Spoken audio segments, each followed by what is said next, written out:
everybody. I'm Sean Reynolds from Sportsnet, about to be joined by Ken Wiebe from Sportsnet. Together, we are Kenny and Renny, and this is the Kenny and Renny post-game show. And what a post-game show this is going to be. I expect some fired-up people, as we're already seeing in the chat room. Fire Maurice calls, of course, that's going to start, and it does every time they lose. But in losses like that, you are a lot more understanding of why people are as angry as they are. Jerry Brown saying the easiest thing to say is to blame the coach. Nonsense. The coach doesn't skate, doesn't shoot, and doesn't check. He also doesn't stop the puck. Some players have to look in the mirror. There's probably a sense of truth in that. I'm actually really interested in getting Ken Wiebe's thoughts on that when he gets on the show. I will say this, though, for me, that was just far, far, far too casual of an effort in a game that I thought the Winnipeg Jets really needed. At the morning press conference, I was starting to think of the importance of this game. And here's the way I see it. I know a lot of people weren't making a big deal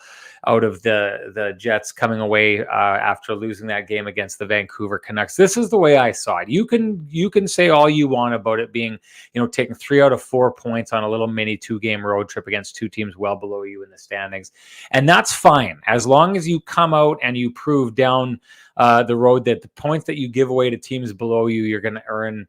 You're going to lock in points against more teams below you and earn points against the teams ahead of you. Well, the Jets are about to head into a really, really, really tough stretch of hockey here through the last bit of December. I see one game on the schedule that does not look like a grinder, and that would be Chicago right after Christmas. Who knows what role Christmas is going to play in that? And never mind the fact that the Chicago Blackhawks, although I don't think that they're, a danger to make the playoffs, are definitely not that team that we saw at the beginning of the year. But if you're going to lose that, that game against the Vancouver Canucks and hang your hat on it and say, well, we had a pretty good road trip. We took 3 out of 4 points. Well, now all of a sudden you lose this game and suddenly you've only gone 500 against 3 teams well below you in the standings. And that's saying something, considering the Winnipeg Jets are a middling franchise right now. And maybe that's the way that they're going to be defined going forward here. That's another question I wanted to add Ken Wiebe.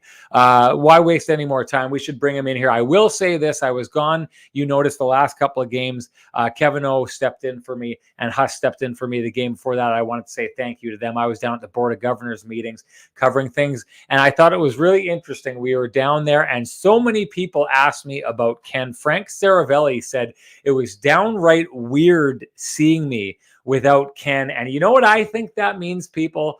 I think that means it's official. Ken Wiebe is officially my sidekick. That's the way this goes now. So let's bring in my sidekick, Ken Wiebe. You know what we do when we bring him in. The best song in the business. Here comes Kenny.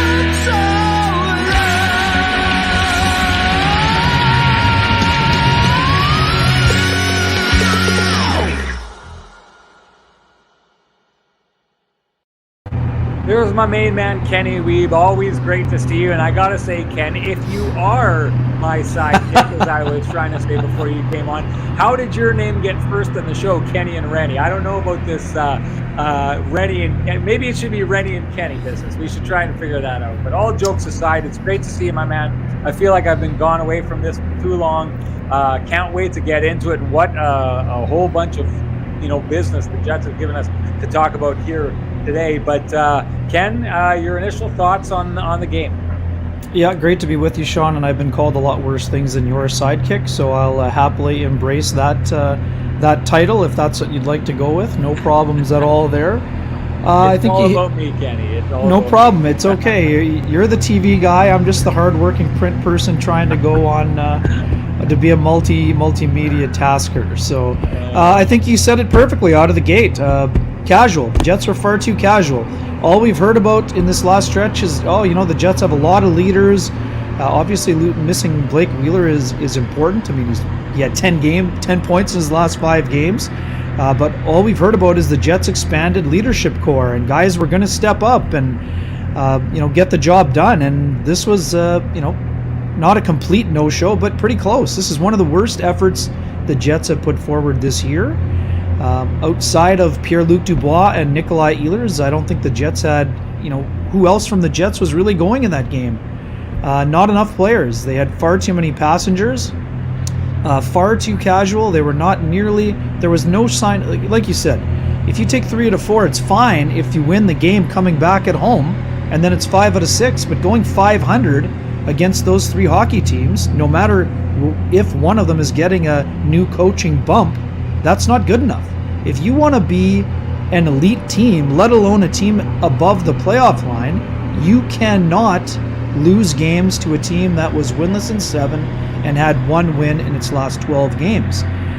That's just not good enough. And I mean, for the Jets, you understood there was a lot of frustration from Nikolai Ehlers, from Nate Schmidt, Paul Maurice obviously showing his frustration there.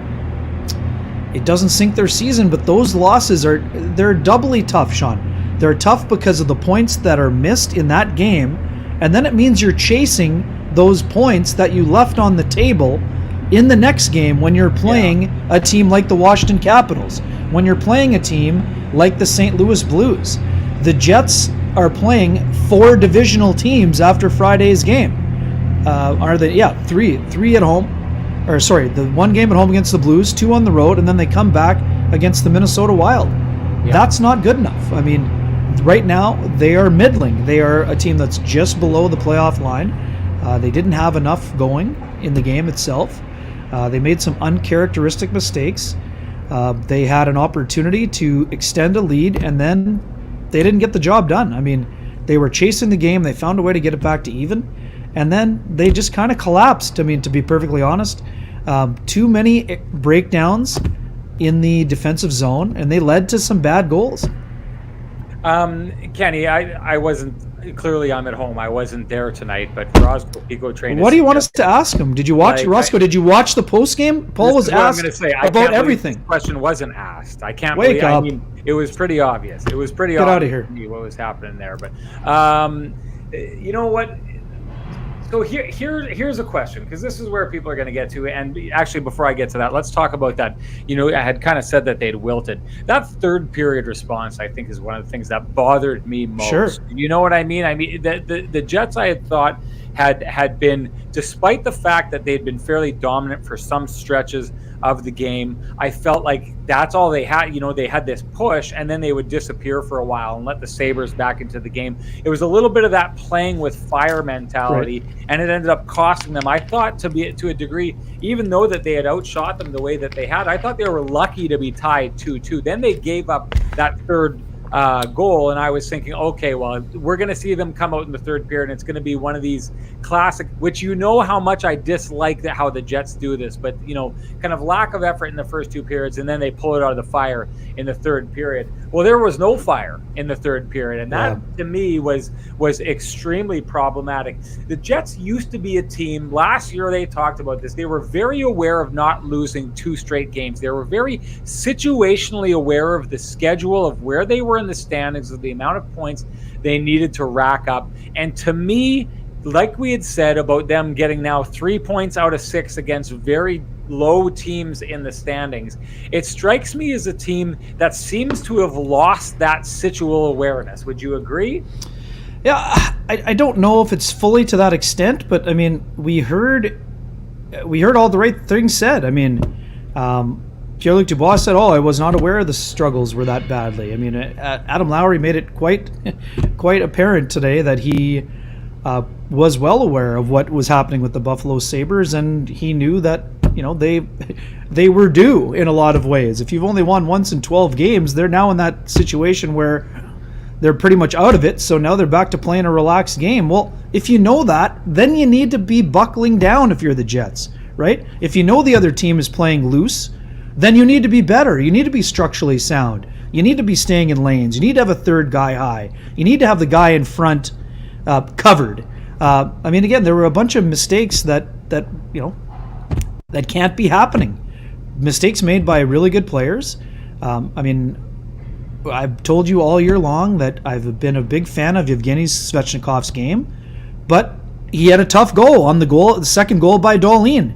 Didn't get the puck out, and then it wasn't a complete ankle bend, but Dahlin completely stretches across, creates the lane, and scores. It looked like it might have gone off Nate Schmidt, but that's a goal that can't happen. And on the one before that by Bjork, Christian Vesalainen was on the ice too long. His line mates had changed. He got caught kind of straight-legged, and both defensemen kind of got out in front.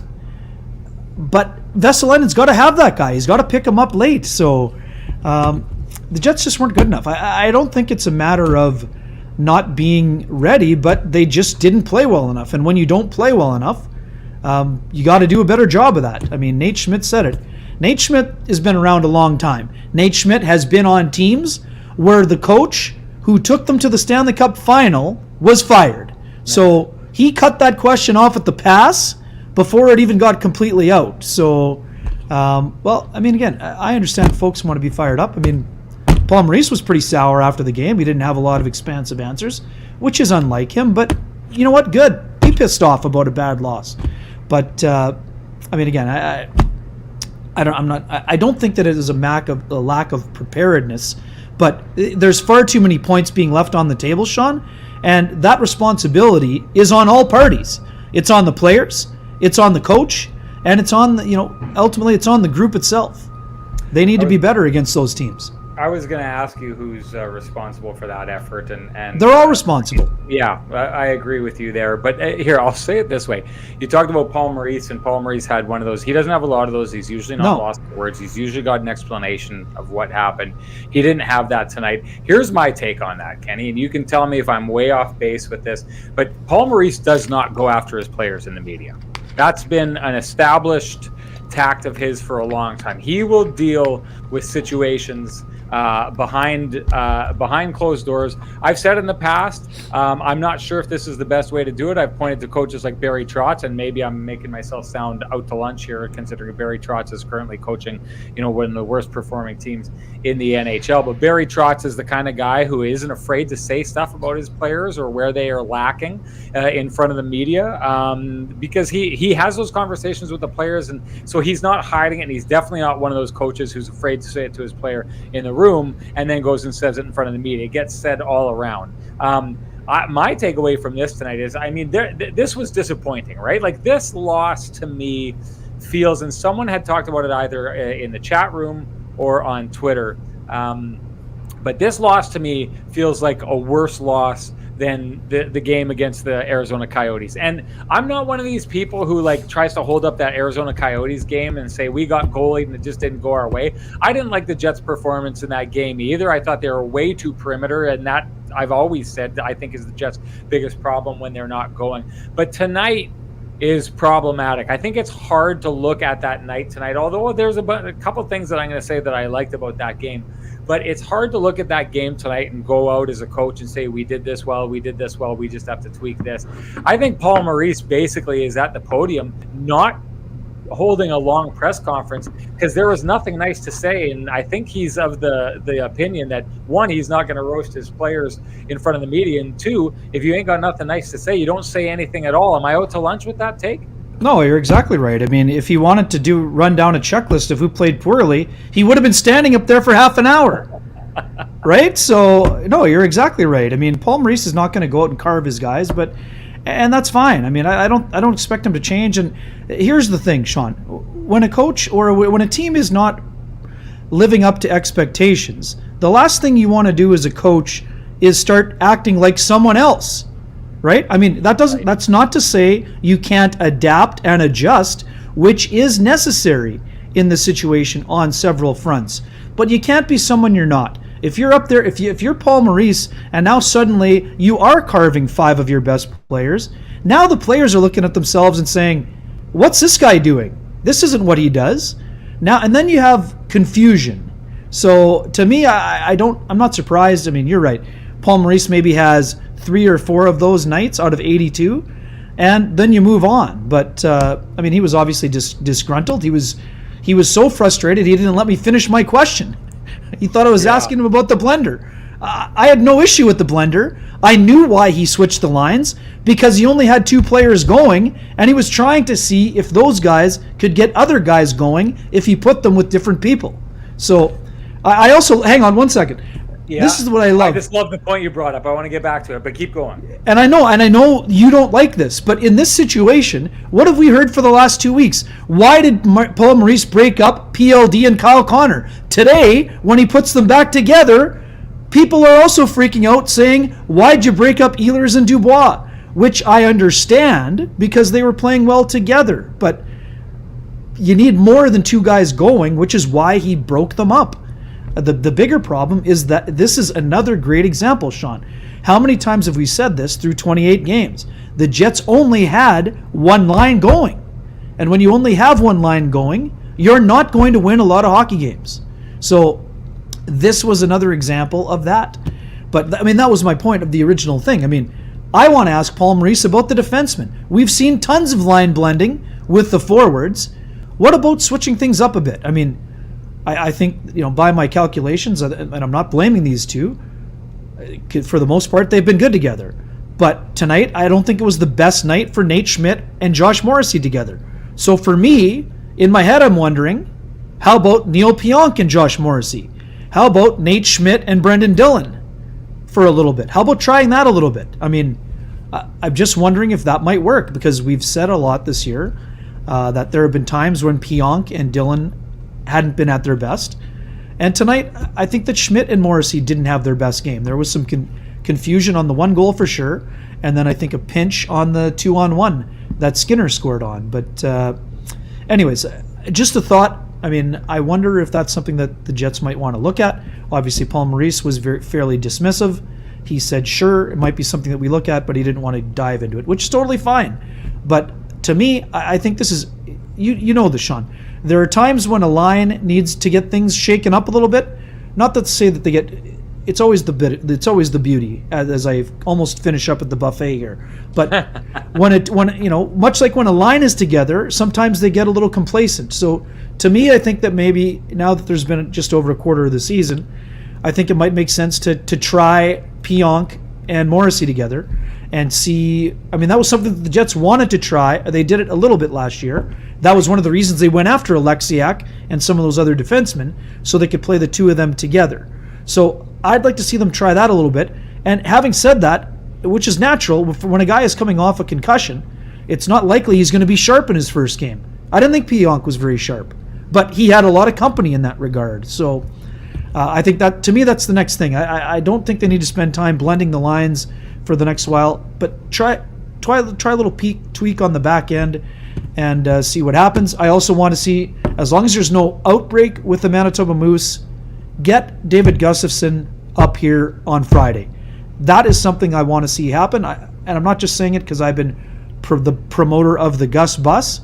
I thought that Paul Maurice had a bit of a lukewarm response to my question about Gustafsson yesterday, but then I pressed him. I mean, well, is this about handedness? Because we heard that earlier on when it came to Riley Nash. I mean, the Jets gave up another power play goal today. Their penalty killing needs a boost. David Gustafsson is a penalty killer with a team that has one of the best penalty killing records in the American League. They play the same system. So I'd like to see him come up here. John, I'm not saying that you shouldn't give him a pass, and that's why I preface it by saying it's natural that a guy coming back from a concussion isn't as sharp as normal. All I'm saying is I didn't think that Pionk was as sharp as normal. So I'm happy to give him a pass, but I mean, this was a night where the Jets needed some of their best players to step up, and not many of them did. Ken, the Gus bus, the term Gus bus, did that originate on our show? Did you start that up on our show? I'm not sure if it was Hustler. Or did you pick that up from somewhere else? I'm not 100% sure where the exact. I don't know where the genesis of that term is. It's definitely. But there have been some great tweets. There have been some great tweets about it. There's been some phenomenal Gus Bus tweets, and I was just thinking that's there really you've got like a good saying. You get the Gus Bus, and how people like get the conductor's hat on and all that kind incredible. of stuff. It's great stuff. It's great stuff. Oh, Gus Bus is from the NFL. Okay, Trevor Leahy, one of the two. Yeah, there we go. Or Dave Minuk, the illegal curve guys. Whoever did a hat tip to them, that was a great job. I wanted to get to a couple of things you were talking about. Okay, let's get to defense. Hey, first of all, I got to say that was an impressive turn of the buffet right there. Kenny slammed that food, I got the full, you know what? I got the full lobster and crab bib going on that one. The and plastic bib it down on the table with a plum. That was good. I love that. The blending on the back end. Okay, I'll go with you as far as saying the kind of moving it around to try and get Morrissey and Pionk together. But I'll say this, and I said this at the beginning. There was one of the shows I said earlier on. We talked about this Winnipeg Jets team and how people had said they've become a Stanley Cup contender. And I'd said it in this way. Does adding Nate Schmidt and Brendan Dillon, like seriously, adding those two teams, does that turn a roster from, a middling team to a Stanley Cup winning team? I'm not sure if that's the case. So here's my issue with how the Winnipeg Jets defense is constructed. And Ken, I mean, I preface this by saying I realize you need a 1A defenseman, a true 1A defenseman, which I think we can all agree the Winnipeg Jets do not have. You need a 1A defenseman to kind of give you that flexibility to move guys in and out, because when you've got a really, really good guy like Alex Pietrangelo or John Carlson or, a number of players, Cale Makar, we could talk to a number of different players. You can kind of play almost anyone with those guys because those guys are so good that you can chew away time and then take your basically second and third best defenseman and make that your second pair, and that 1A defenseman can carry a lesser guy on the first pair, which means you can kind of move guys in and out. I just think one of the issues and one of the problems with the Winnipeg Jets defense as it's made up is I don't think that there's a lot of different combinations that you can go with there, right? Like, what's the problem, Ken, if you put Morrissey and Pionk together, which the Jets felt they were fighting all last season and the season before that? I know you're going to say size. Yeah, right? I mean, which is fine. Two guys out together, and then you have Schmidt and Brendan Dillon together. And so I do feel like there's a feeling, at least within the coaching staff, I don't know if they would feel this way, up in the head office, or the general manager would feel this way, but that they're restricted with how they could put those defensive pairings together. So I know exactly what you're talking about. I know that you kind of in situations like this want to freshen things up. I just don't know that the Jets have a lot of options for combinations of freshening things up without going and diving into the system and bring up a guy like Ville Heinola, who brings up kind of a different kind of look for you. They had him here. They didn't get a look at it. I think Paul Maurice talked today when he was asked about Ville Heinola. Yeah, I asked about him. We've got 7 defensemen working here. So he's made it clear how he feels about this. There's 7 guys in line ahead of Ville Heinola. And so that means if one guy goes down with injury, it's going to take 2 to get Ville Heinola in the lineup, the way that Paul Maurice sees the lineup right now. So that's my thoughts on the defense. And I'll go back to the blender that you Hang on. Yeah, just one quick retort there. And I know what you're saying, and I understand that. But if you put Schmidt and Dillon as the shutdown pair, now you put Pionk and Morrissey with either Scheifele's line and try to go offense, or you put them with Pierre-Luc Dubois' line to try to help those guys generate, and also try to generate from the back end, because we know that with Blake Wheeler going down for an extended period of time, they're going to need to get back to early in the year when the defense was contributing offense. So to me, that's my retort to that. I totally understand what you're saying.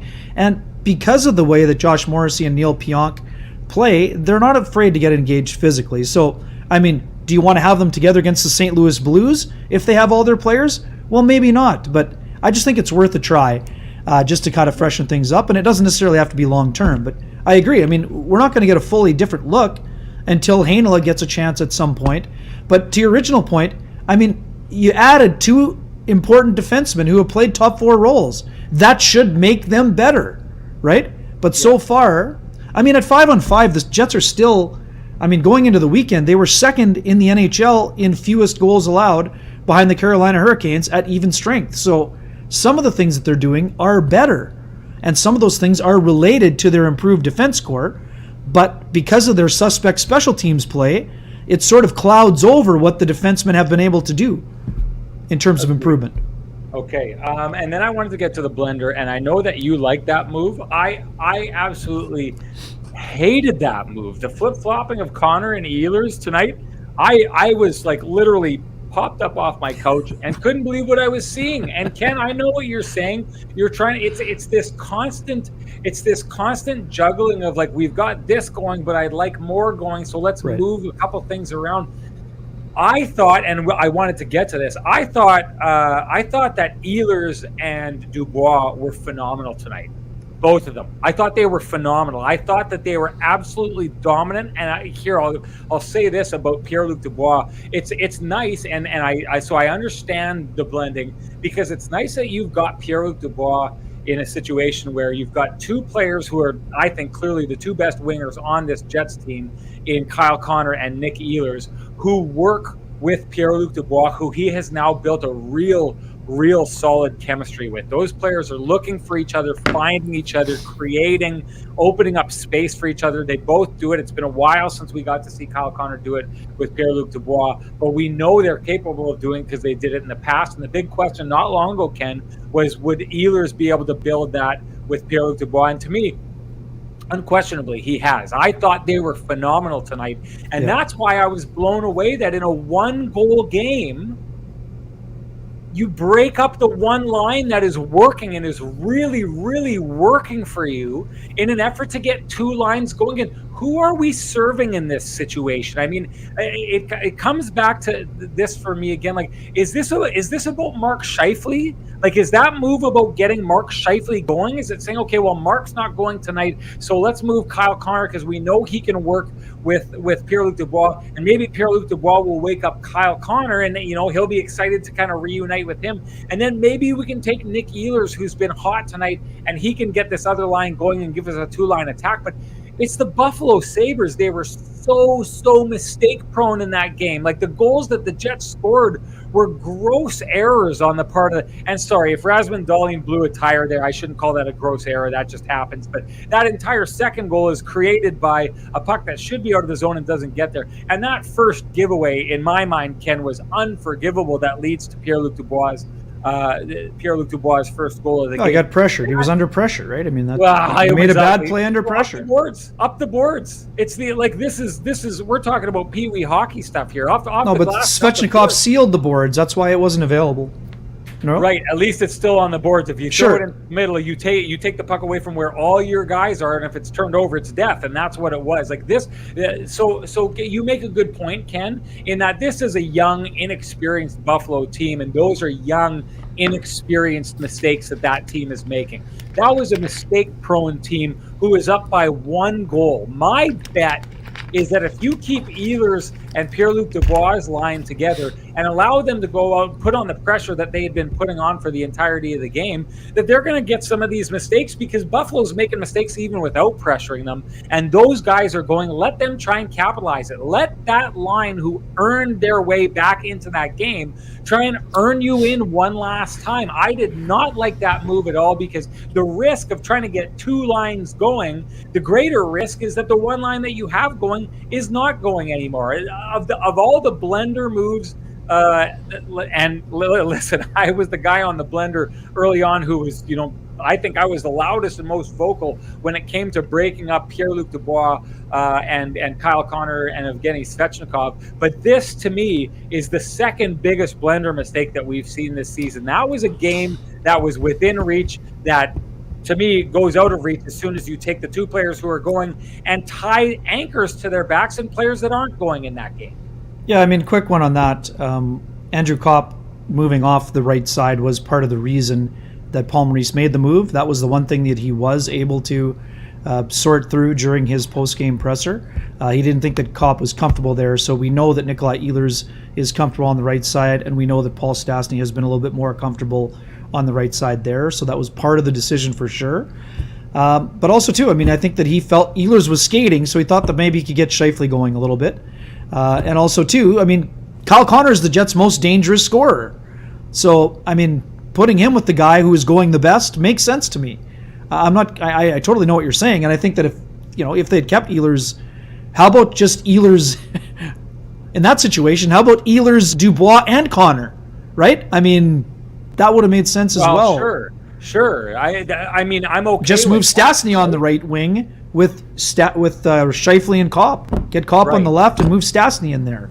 I couldn't agree more, because then that way you get one of your dangerous guys going, or give him the opportunity to go with two players that are on fire right now. You keep the two players that have electricity between them together. So Ken, yeah, I love that idea. I'm okay with that. I'm not anti-blender. I'm not against coaches trying to make moves. It's just this idea of constantly I'll use the line that I've used time and time again. This idea of breaking things that are working to fix something that's broken is a bad idea. You don't buy a brand new Corvette and then strip it down for parts to get your 87 Volkswagen going back on the road right now, and steal the parts from the Volkswagen to get that going. And listen, I'm not trying to belittle any hockey players. I think that there's value in getting, guys going, but that's something that, you had days in practice to do that. Like, let's take the time off that you have in practice to try and build that chemistry, and come out another game and say, come out after this game, give the line that gave you a chance to be in that game and win that game, give them a chance to win you that game. If it doesn't work then, and you feel like you need to get things going, you got 2 more days of practice now, Ken, where you can put those guys together and help them build chemistry and help them work out together off the ice and figure that out and do that, right? It still sends the same message, sends the exact same message that you're not going. I need you to get going. So these guys are going to go. This is how we're going to do it. I thought that was one line blend too many, or maybe to your point, if they would have moved different players, maybe he needed to hit the chop function rather than the puree function on that one. So, and one other thing too, I said there were only 2 players going. Actually, I didn't mind Stastny's game. So, keeping Stastny with Dubois. Actually, Stastny was pretty good in the game, really smart. So, I mean, that was probably the other part of it. But, I mean, this is the thing. The Jets said time after time they have the players that are able to step up. So now it's time for them to step up. I mean, they have done it before. They did it earlier this year when Scheifele and Wheeler were both out, overlapping due to COVID, and they got plenty of, contributions throughout their lineup. Today, they didn't get enough contributions from anyone in their lineup, and that's part of the reason why they lost to a team that's near the bottom of the NHL. Ken, is depth scoring an issue on this team? Well, yes, right now it is. I mean, Adam Lowry, as he often does, spoke about it eloquently this morning at the morning. You were there. I mean, I thought he handled those questions incredibly well. There was a realization that this is a different year for him, for his line. Their role is not as clearly defined as it has been in the past. Yes, they do contribute in other areas, but I think that he was quite clear in saying that the third line needs to get going offensively. And I think that he puts himself as the experienced player on the third line in many situations, that it starts with him. I mean, Paul Maurice said he's the driver of the third line, and Adam Lowry is a guy that can supply offense. He's supplied it in the past, and part of the reason the Jets wanted to keep him around is because of his ability to check and to produce offensively in terms of being a double-digit goal scorer. So for sure that line needs to do a better job. And I don't even blame the fourth line. They don't play enough to be secondary scoring worthy. I mean, last year when they had Matthew Perreault on that line with Nate Thompson and Trevor Lewis, their role was clearly defined. They went months without allowing an even strength goal against. None of them were double-digit guys, but they did contribute some offense, and they didn't give anything up. Right now, the Jets have a lot of guys that are trying to find their way. I actually liked that Paul Maurice put Christian Vesalainen on the left side. I think that he has not looked comfortable on the right side. And again, I'm not saying abandon the experiment, but I think if the Jets are looking for some secondary scoring, I would be in favor of having Jansen Harkins try to play on the right side, on his offside. Because to me, Christian Vesalainen doesn't look as comfortable there. And we understand he's been there for 28 games. He hasn't played there in the past, so it's going to take some time. But right now, he doesn't look like he's as comfortable. Yes, he's had a couple of times where he's gotten his shot off, but I said a few times up in the press box and on the goal too, he got kind of running around. His routes were, I think he was thinking the left wing routes while he was out as the right winger, and that kind of led to a couple of strange plays out there. So, their secondary scoring needs to be better, and this goes back to our original point. I mean, because of the Moose outbreak, we're not 100% sure when they can call up somebody from the Moose. But once that time is clear, I know a lot of folks are making fun of it and Gustafsson will only play 4 minutes. But if you have Gustafsson, you don't have to play the line 4 minutes. If your fourth line is Gustafsson, Svechnikov, and Vesalainen, or Toninato, you can lean on those guys a little bit. And, I get it. I mean, Paul Maurice said it again today. In a normal game when there's not a lot of action for the special teams, the top 3 lines want to play more. I get it. But it's about what's best for them over the long term. And I get it right now they're trying to find their way without their captain. But you have to play your fourth line. If you're the Jets and you don't play your fourth line up to even 8 minutes, they're going to run into trouble, Sean. And that's part of the secondary scoring. That's also part of keeping the top 2 lines fresher. And there have been a lot of times where their minutes are higher. They're not generating as much because they're not able to give you as much, even though they are finely conditioned athletes. Well, I'll say this, Ken, and I'm going to go back to an old point, and I hope it's not tired, and I hope people aren't rolling their eyes and saying, oh, he's bringing this up again. But I go back to the original idea of what this team had going for it with its first and second line with Scheifele and Wheeler out of the lineup.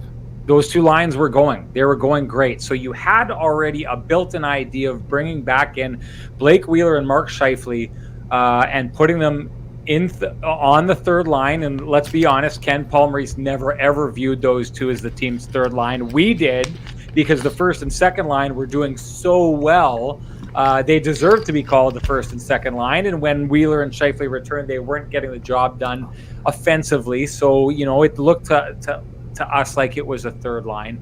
But the idea that you're talking about of these guys and getting them going, I think the way that you get players like that going is you give them opportunity with better players. And I think you could almost take the Winnipeg Jets lineup and take the idea in Paul Maurice's head of who he thinks the best players are on this team, a ranking system, if you will, and go 1, 2, 3, that's your first line. 4, 5, 6, that's your second line.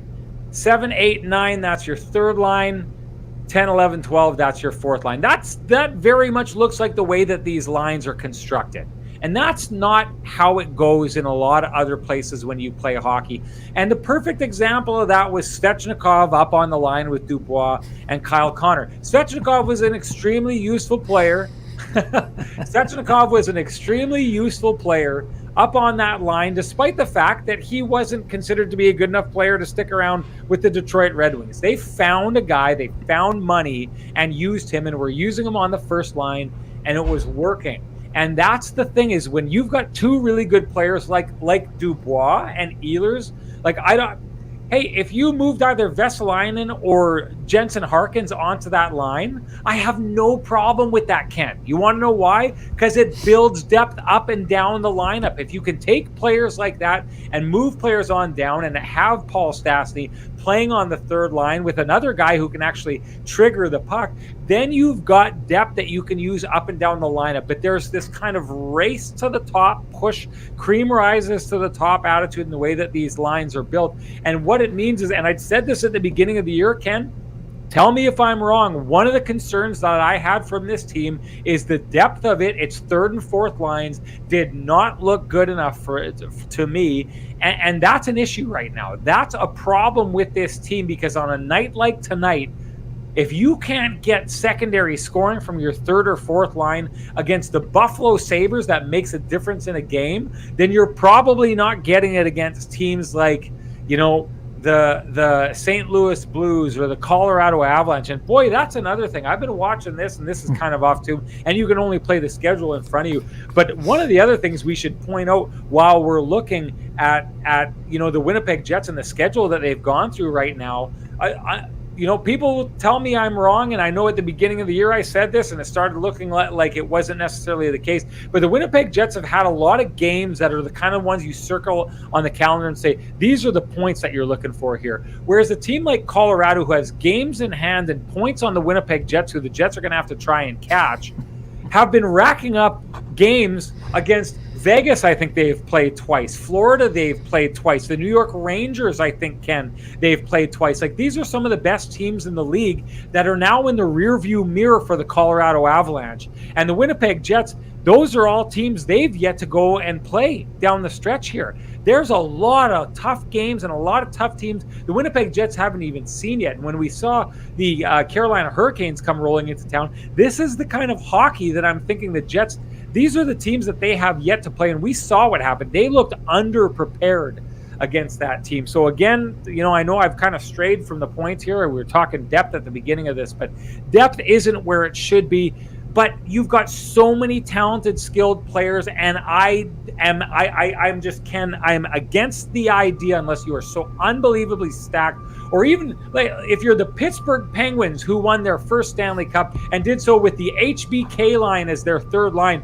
That was their most stacked line. Their third line was their most stacked line because Evgeny Malkin and Sidney Crosby are good enough players that they can carry non-stars on their line. There has to be this mindset at some point, this idea of taking Wheeler and Scheifele and Kyle Connor and smushing them together and just riding them until the team either wins or loses.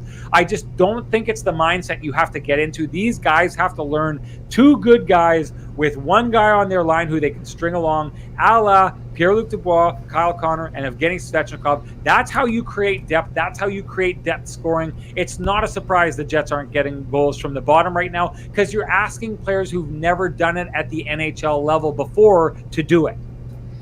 Well, I mean, Lowry's done it. He's been a double-digit goal scorer. I mean, has he done it stringing along two essentially rookies on his line before? Like, that's a big ask. You're asking a guy whose best year is a 15-goal a year, where he's had great wingers to help push him up the scoring chart, and you're asking him to do it now with two players who are just learning the game on the fly. For sure, but he was playing with Paul Stastny previously, so it's not like, Paul's got a pretty long resume there. One thing I would like to intervene here. I mean, there were some rumblings going around that maybe Seattle has Mason Appleton available potentially as a team falling out of the playoffs, and we've talked about this. I mean, if Blake Wheeler goes in LTIR, that opens up some money. But folks have to remember, Blake Wheeler is coming back, at least according to all of the discussions that we've been told so far. So you're not going to go out and get $8 million. But what you can get is a $900,000 player. And guess what? If the Jets are able to give a prospect or a draft pick for Mason Appleton, well, he would give you a line mate for Lowry, who has also been able to produce offense.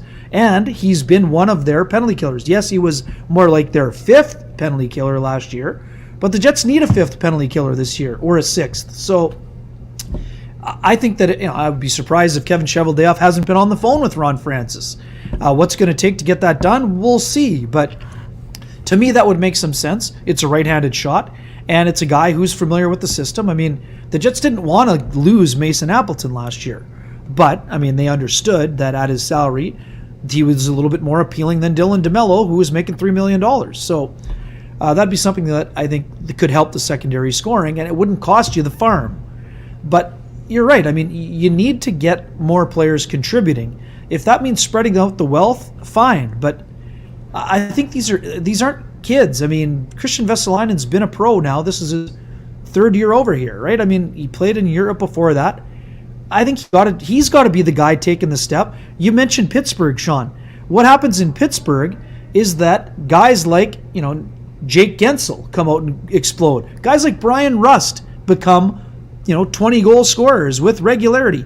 Pascal Dupuis becomes a guy that you can play with Sidney Crosby. So I think some of this is on the young players to go out and grab it. I mean, the opportunity is there for them, for Jansen Harkins, for Vesalainen, for guys of that nature, eventually for Gustafsson. You got to go out as a player on an entry-level contract and be a productive player, because the Jets, as a cap-ceiling team, need guys on the league minimum performing, or guys on their entry-level deals. Yeah, for sure. I couldn't agree with you more. And I mean, I mean, that to me, that's an element that's been missing as well. And I do And know I've got sandpaper from Appleton, right? Some totally. sandpaper there. Now I've got, buddies who I talk hockey with, and one in particular who is kind of irate at the idea of the way the Jets used to do things with the sandpaper third line because he didn't think they scored enough. He didn't think they contributed enough offensively. But I will say this, the question was asked today about to Paul Maurice about Adam Lowry and that with the different wingers, he's not able to kind of play that style we know that he was so good at in shutting down teams. And Paul Maurice's answer was, or sorry, it wasn't his answer, but as he's being asked the question, he nods and says correct. Like he acknowledges that he acknowledges that is not there right now. And I wonder about this.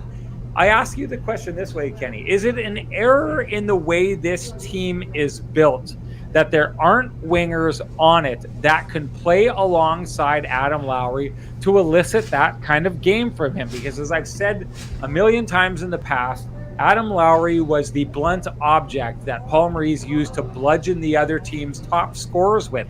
He can't play Adam Lowry's line against the other top lines anymore because he's got young players on that line that aren't ready for prime time to play against them. So is this roster construction as it is? Are those players not available, or does it become more important that you find a way to get a guy like Paul Stastny on that line beside, maybe a rookie or something like that, but that you are able to take those players and play them against some of the other elite lines that you're playing against? Because if you can't get that line to score, at least maybe you can get it sawed off and have them not allow the other team's best to score and try and open up better matchups for your top two lines. And I'll be right back, Ken, but roll with that for a bit.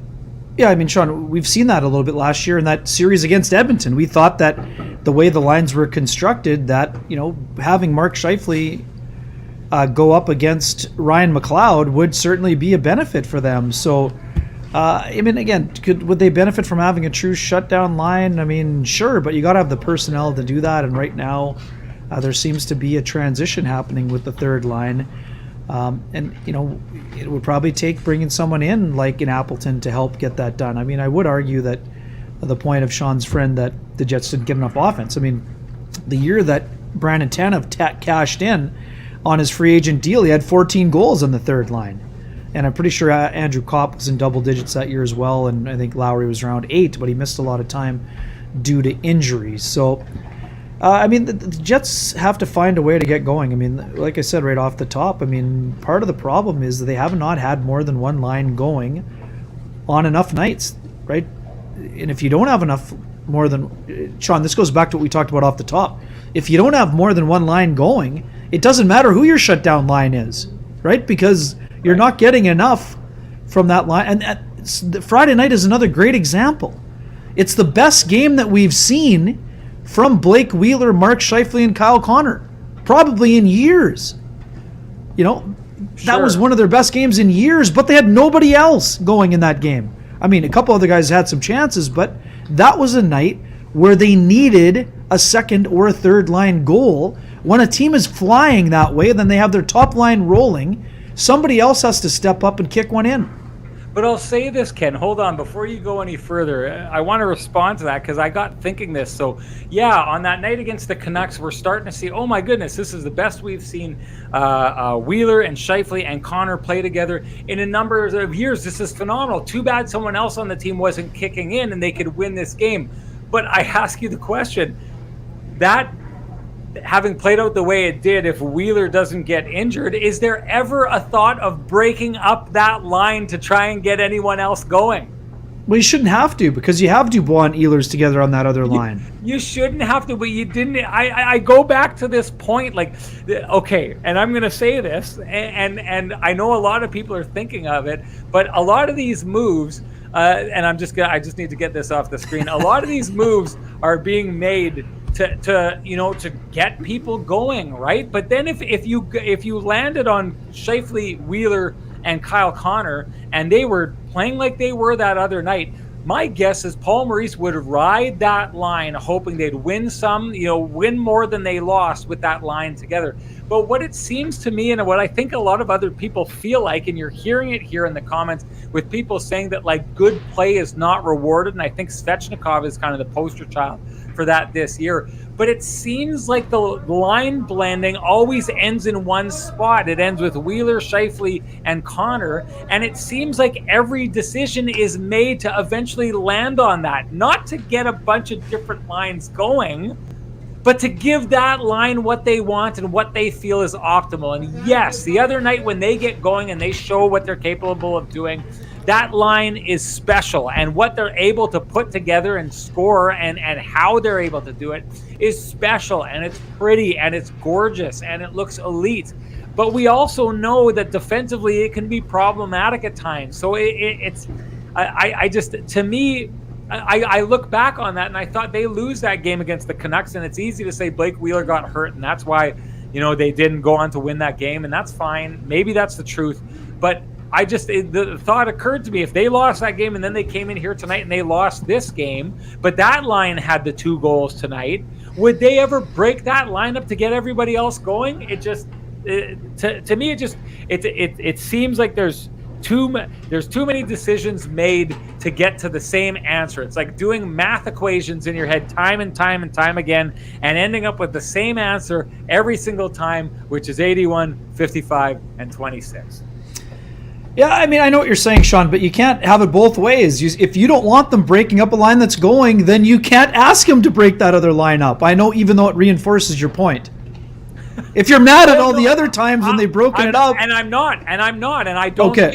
don't think they should have broke that up. I think that this is the way I feel. There's enough skill, to your point, with Dubois and Ehlers, the way that they're playing, that those guys should be able to figure it out. We're all adults here.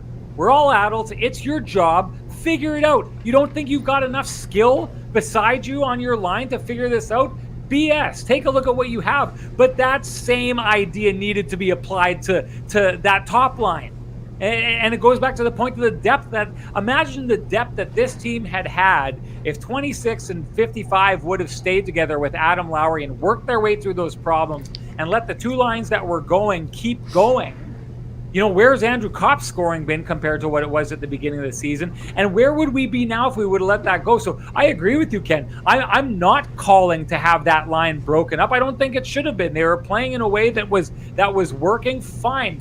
I don't like how they landed on it, but they got there and it was working. But I do ask the question, would Paul Maurice ever break up that line when it was going to get the rest of the team going? I can't see it happening. And before we go on, Ken, I just had to say this. There's a running theory in the chat room right now, and we've got a smart chat room, but there's a running theory in the chat room that when I wear the headband, I'm on top of my game. And you'll notice I'm not wearing the headband tonight. But you're on top of your game, so you better put it on. I want to test the theory. If Wake I put up. the headband on, Wake up. Take this a step even higher. There's only one way to Show's find almost out. over. It's Let's the go. Sean's headband version of the Kenny and Renny show. Let's do it.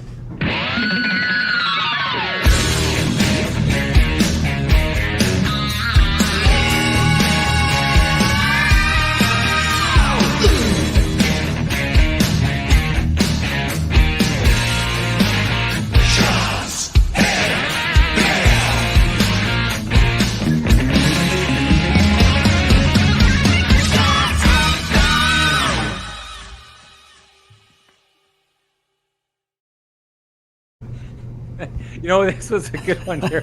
Hang on a second. If you wanted to test the theory, you should have played the song half an hour ago. What took you so long? Let's go. Yeah, that's what I ran up. Let's go. There was a couple times people were calling for it, and I was like, I forgot the headband. How could I do this? So I went upstairs, woke up my wife, and she's like, what's going on? What are you doing? And I was like, I need to get my headband.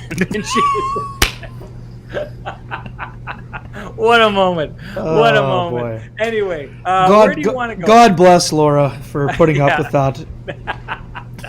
She's a sweetheart. She's a sweetheart for doing that. Hey, here's something interesting I wanted to get to. Hey, the headband is working. Sarah Orlesky did a really good interview with Pierre-Luc Dubois in second intermission where he talked about the team needing to do more of the details. And he said, It might not be fun, but that's how you win games. And to me, that was such an eye-opening comment, because I think it kind of confirms, I think, what a lot of us see in this team, and it's that this team likes to score fun goals, and it's the seam passes, and it's the kind of, crossing, flip-flopping lanes and those kind of goals. But Pierre-Luc Dubois tonight, I saw first he gets his first goal by going straight to the net. Second, he finds Nick Ehlers right after he crashes the net and is almost scores and has stolen 2 great chances, but he gets it by going to the net. There was another time he got the puck on the boards and he just dropped his shoulder and drove it to the front of the net and had another good chance. So I saw 3 instances tonight of Pierre-Luc Dubois just taking it to the net to see what would happen. One resulted in a goal. One created chaos. He was robbed of a goal, but created enough chaos that they ended up scoring on it later. The other one was a really good chance. Dubois is doing absolutely phenomenal in that, and he adds an element to this Jets team I haven't seen in a long time, because he plays that game naturally, but I think the rest of the Jets team does not play that game naturally. And I wonder, Ken, what it is about this team, or is it every team, Ken, that has a level of skill on it that it might not be fun, but that's how you win games? Are the Jets more interested in having fun than they are winning games? I don't think so. I think that this is a team in transition. I think that. Okay, let me ask it a different way. I'm not saying more interested. Do they have more fun in a 7-5 game? Well, for sure, but does this team have a problem parking the fun factor to do what they should to win games? That's the question. They went through a stretch where they picked up points in 10 of 13 games, or 13 out of 15. So there were plenty of opportunities during that stretch when Wheeler and Scheifele were out, where they did put their work boots on and they did pay attention to the details and they did commit defensively. But tonight was not that night, and they needed to be way better in that situation. Do they need more players playing like Pierre-Luc Dubois is right now? Of course they do. Pierre-Luc Dubois is playing at an elite level. So you need more players playing at an elite level. Part of that is, winning ugly. What did we hear? What's the phrase we heard more from Blake Wheeler in 2017-18 and 2018-19? It wasn't always pretty for the Jets, but you had to dig in and be committed defensively. And a lot of nights the Jets have been committed defensively and their special teams have let them down. So, they're going to need, especially during this stretch where Wheeler is going to be out for a significant amount of time. We don't know if that means 4 weeks or 8 weeks, but there's no other way. Before you knew that COVID was a defined amount of time. Now we know Blake Wheeler's not coming back for a significant amount of time. So that means other players are going to have to step up, fill in the gaps, and get the job done. Whether that's on the power play or at even strength, or being better on the penalty kill, which is what the Jets had been in going 7 for 7 before giving one up tonight. I'm going to ask one last question before we shut it down here, and I hope I don't blow your mind with this, Ken Wee, but I'm starting to wonder. Mark Scheifele, the Olympics, I think a lot of us, or a lot of people I think are, and that was one of the fun conversations to have down at the Board of Governors, by the way, with that collection of journalists there, the way that people were throwing ideas out there. There is a pair of Nike Air Jordans, and I'll tell you off air, that are being bet on that one person wins from another person, Sportsnet personalities who you all know. Those are some high stakes, buddy. There's some high stakes. Huberdeau makes the team, and I was surprised because to be honest with you, I think Jonathan Huberdeau is a lock. There was a lot of people down there, insiders among them, who didn't think that Jonathan Huberdeau was going to make that team. But there's a pair of Nike Air Jordans, brand new Nike Air Jordans, on the line. Which model? Which model? I'll tell you. Hey, baby blues to match your headband. Baby blue, North Carolina to match the headband, or what? Those would be gorgeous. They would. But I was thinking about this. The changes that were made to get Mark Scheifele and Blake Wheeler going, do you think at all, Ken, that there was a sense of urgency in getting Mark Scheifele going that had anything to do with giving him whatever kind of shot he could get to go to the Olympics. What I'm saying is if Mark Scheifele continues playing like he did at the beginning of the year, I think we can both agree he plays his way off the Olympic team. So was there a sense of urgency not just to get Mark Scheifele going for the Winnipeg Jets, but to keep a player who this may be his only chance ever at playing the Olympics, to give him the best possible shot to play on the Olympics, which I think a lot of players would be very appreciative from their coach if they did make their decisions in that manner? Well, I mean, I think that the answer is twofold. First and foremost, the Jets need Mark Scheifele going to get to where they want to go. So, first and foremost, they needed Scheifele going to help them start winning more games. Secondly, Paul Maurice talked about it yesterday, about, 10, 15 years ago, he would have said, I would have been greedy in that situation and said, no, I would much rather have my player at home for the weekend during the All-Star break. But he also acknowledged that he wants players that he cares about to have the Olympic experience. Not only, and part of that is so that they can have that high-level experience of best-on-best competition. But the other part of that is this, Sean. If you have the best-on-best experience, do you not think it will help you when you get to playoff experience? Great point. Of course you would. So is it to help him for the Olympics? Not in the short term, no. But being at the Olympics would help Mark Scheifele when the Jets are trying to compete for a Stanley Cup. So, I mean, does that mean the answer to your question is to a degree yes? Sure.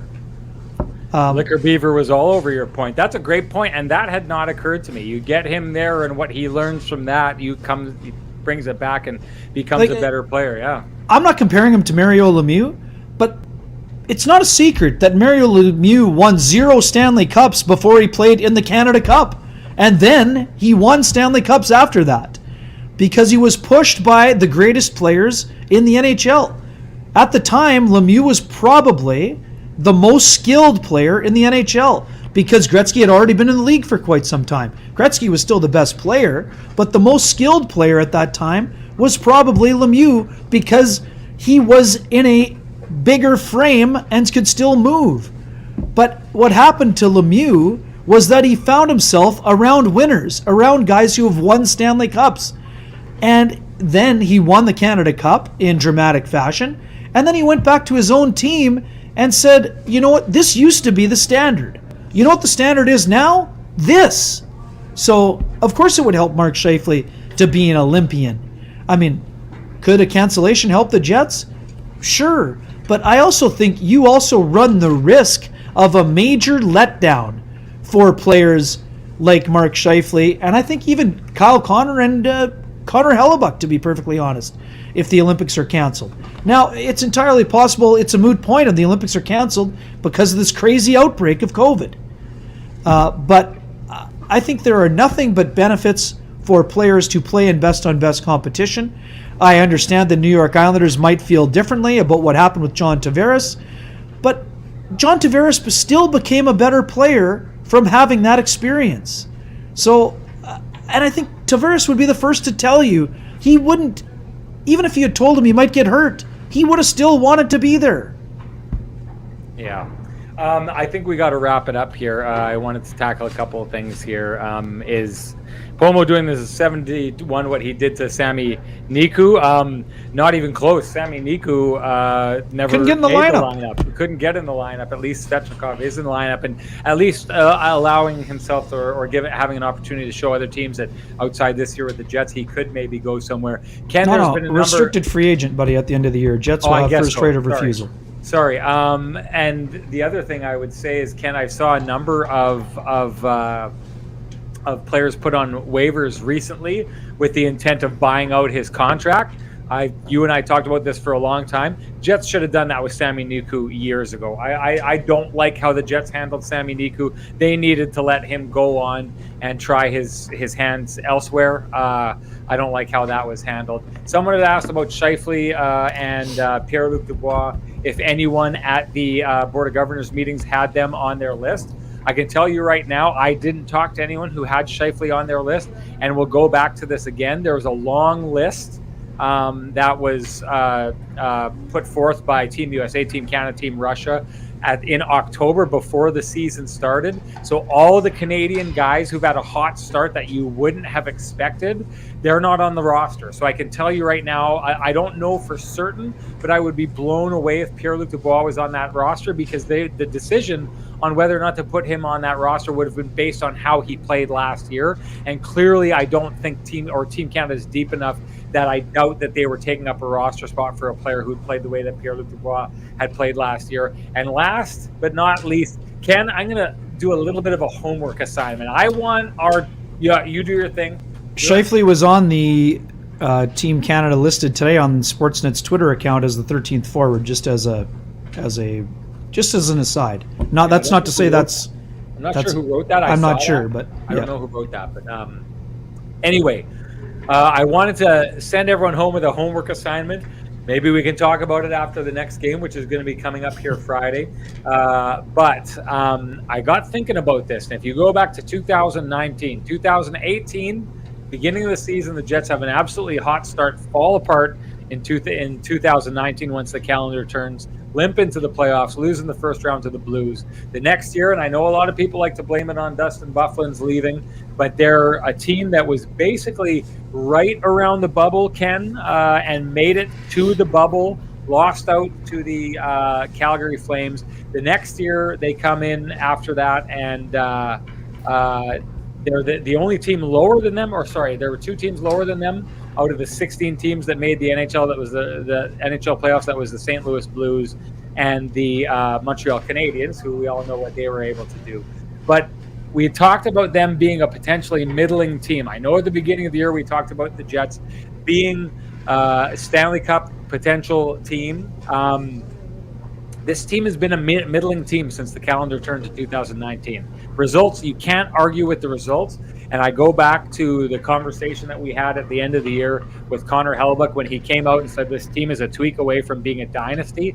That is big, big, big talk from a team who has the results that the Jets have. And I question, this is the question I have, are the Winnipeg Jets, who are sitting at 16th in the league right now, which is not far from where they went into the playoffs last year, not far where they went into the bubble the year before.